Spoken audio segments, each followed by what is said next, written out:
오늘 본문에 나와 있는 다윗은 이스라엘 민족에 있어서 가장 위대하고 가장 큰 업적을 남긴 왕 중에 하나입니다.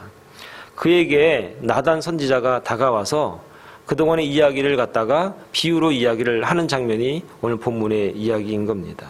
사랑하는 여러분, 사회생활이나 교회생활의 대부분은 알고 보면 사람을 상대하는 일입니다. 그래서 거기서 성공하려고 하면 자신의 이익을 위해서 어떤 전략을 세우는 것보다 더 중요한 것은 사람의 마음을 얻는 것입니다. 어떻게 하면 저 사람의 그 마음을 얻을 수 있을까? 신앙생활도 마찬가지입니다. 어떠한 자세가 하나님과 교회에서 더 나아가서 세상에서 승리할 수 있는 비결이 무엇인가? 그것은 하나님의 마음을 내가 얻는 겁니다. 하나님의 마음을 얻는 가장 기본적인 전략이 무엇인가? 감정이나 상황을 예를 갖추어서 조리 있게 솔직하게 표현할 수 있어야 한다라고 생각을 합니다. 드라마나 영화를 보는 사람들은 영화가 어떻게 진행이 되고 있는지를 전체적인 상황을 조망할 수가 있습니다. 하지만 영화 속의 주인공들은 자신에게 어떤 일이 일어나고 있는지 전혀 모릅니다. 우리 인생도 영화 속의 주인공과 다르지 않다는 겁니다. 내 앞에 어떤 일이 발생할지 한 치 앞을 내다볼 수 없는 게 우리의 삶의 모습이다 하는 겁니다. 어느 누구도 자신에게 일어나는 일을 객관적으로 볼 수 없습니다. 그렇기 때문에 자신을 다른 사람에게 솔직하게 드러내고 서로의 생각을 공유하는 것이야말로 정말 내 인생이 신앙적인 삶이 승리하는 삶으로 살아갈 수 있는 귀한 전략 중에 하나다라고 말씀을 드릴 수가 있습니다. 사실 사람들은 자신을 솔직하게 표현하는 것을 좋아하지 않습니다. 우리는 다 숨기고 싶어 합니다. 특히 자신의 약점과 부족한 부분을 다른 사람에게 솔직하게 드러내는 것은 더욱 피하고 싶어 합니다. 여러분 그렇지 않습니까? 좋은 것은 말하고 싶은데 좀 숨기고 싶은 게 우리가 얼마나 많습니까? 그리고 우리는 스스로 완벽한 사람일 필요도 사실 없습니다. 우리는 세상 앞에 그냥 우리 스스로를 어떻게 하면 있는 모습 그대를 보일 수 있을까에 우리 관심과 집중이 있어야 할 겁니다. 사랑하는 여러분, 자신을 포장하기보다는 솔직하게 드러내 보시기 바랍니다. 자신의 부족한 것을 숨기는 사람보다는 자신의 부족한 것도 드러내고 표현하는 사람이 진정으로 더 강한 사람이 될 수 있다는 것을 오늘 우리가 본문을 통해서 알기를 바랍니다. 오늘 본문에 나오는 다윗에게 있어서 최대 강점, 하나님 앞에서 범죄하거나 문제가 생기면 다른 사람이나 주위 환경을 탓하지 아니하고 자신의 잘못을 항상 돌아보고 솔직하게 시인하고 인정하는 사람이 다윗이다라는 겁니다. 내가 왕인데 이런 얘기해도 되겠는가가 아니라 자신이 죄를 지었으면 잘못이 있으면 솔직하게 시인하고 인정하는 겁니다. 사실 다윗이 간음과 살인을 저질렀다는 것을 모든 사람이 다 알지 못했습니다. 딱 두 사람 알았습니다. 나단 선지자하고 요압 장군 둘입니다. 그것을 은폐시키려고 마음만 먹으면 소문이 퍼지기 전에 충분히 숨길 수 있었던 위치에 있던 사람이 누구냐? 다윗입니다. 저 둘만 없어지면 아무도 모르겠지 할 수 있었습니다. 그런데 오늘 본문을 보시기 바랍니다.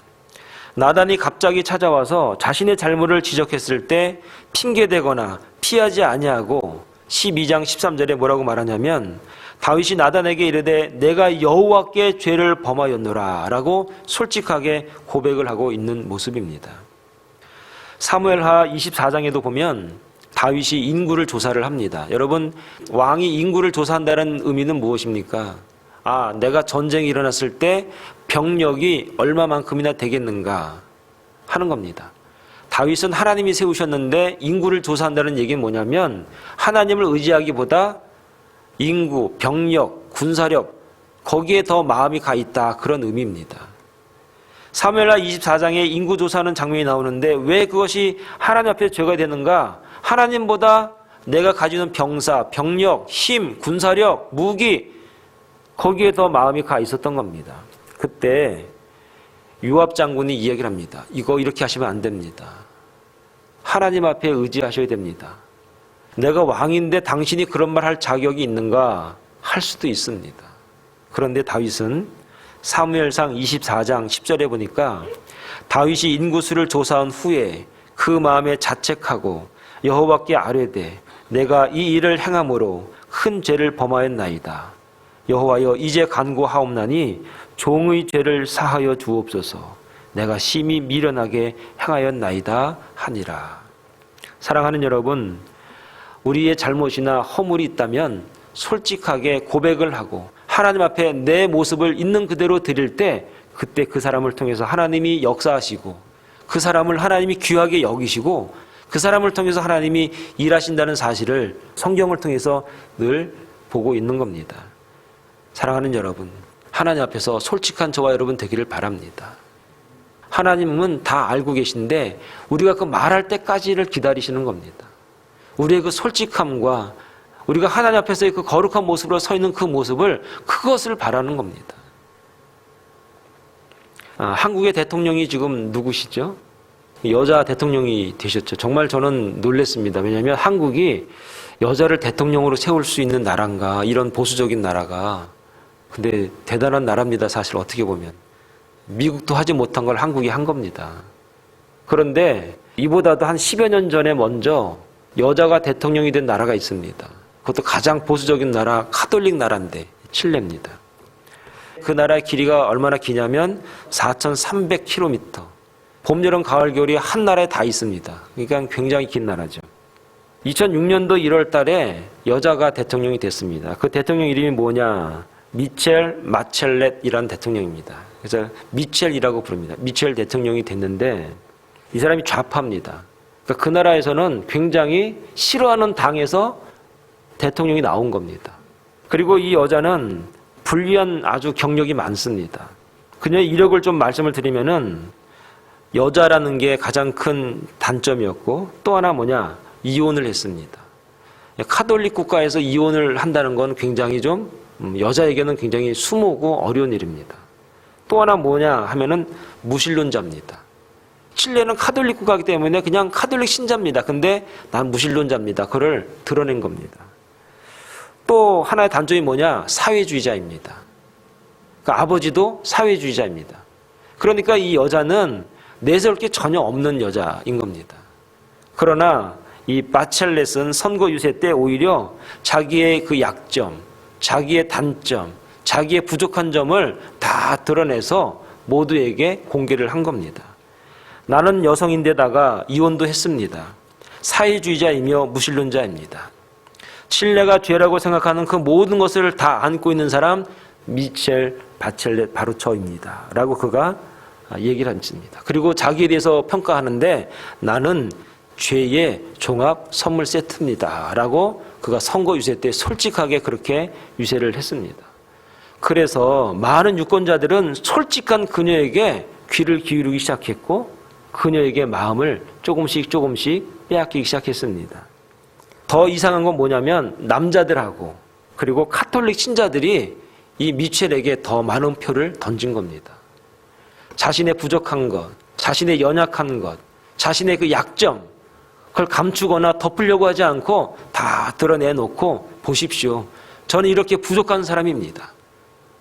이런 솔직함이 국민들의 마음을 흔들었고 국민들의 표심을 다 잡았던 것입니다.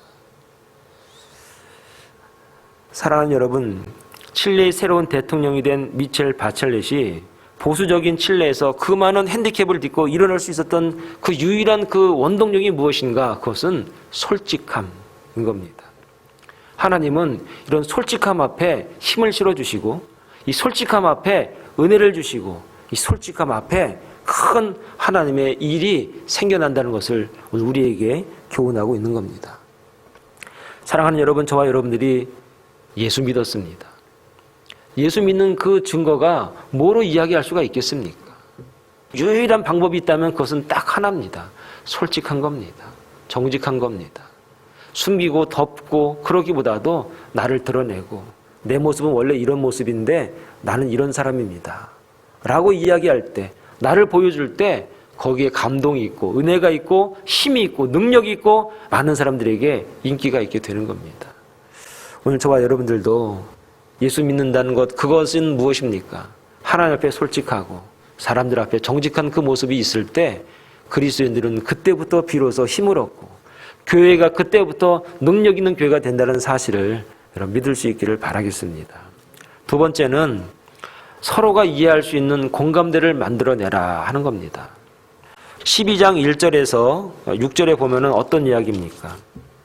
여호와께서 나단을 다윗에게 보내시니 와서 저에게 이르되 한 성에 두 사람이 있는데 하나는 부하고 하나는 가난하니. 나단 선지자가 다윗의 죄를 지적하기 위해서 오셨는데 처음부터 와가지고 뭐라고 얘기했냐면 천국이 가까웠다, 회개하라, 이 독사의 자식들아, 이렇게 이야기하지 않았다는 얘기예요. 어떻게 이 얘기를 시작했는가? 예를 드는 겁니다. 왕이시여, 얘기 좀 들어보십시오. 한 성에 두 사람이 있습니다. 한 사람은 부자입니다. 한 사람은 가난합니다. 이야기를 쭉 흘러갑니다.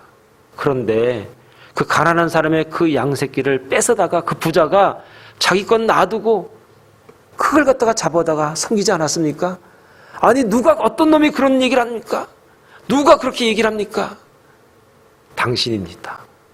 솔직한 것도 중요하고 다 중요한데 사람이 솔직하게 나올 수 있는 공감대, 솔직할 수 있는 환경, 분위기를 만들 수 있는 지혜가 우리에게 필요합니다.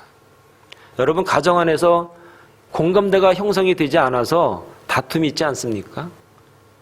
목적은 같은데, 뜻은 같은데, 아이들을 사랑하는 마음은 같은데, 교회를 사랑하는 마음은 같은데, 하나님을 사랑하는 마음은 같은데 공감대가 달라서 이렇게 저렇게 다툼이 있고 어려움이 있지 않습니까?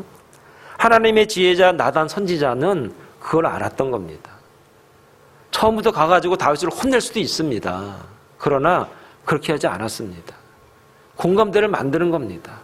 예를 들은 겁니다. 이야기를 계속 끌어갑니다. 이야기하는 중에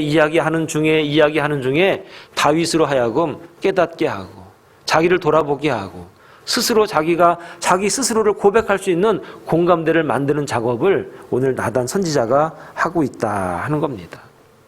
오늘 저와 여러분들이 신앙생활 하면은 공감대 만드는 연습을 해야 됩니다. 이 지혜가 필요합니다. 성경 말씀은 다 공감대 말씀입니다.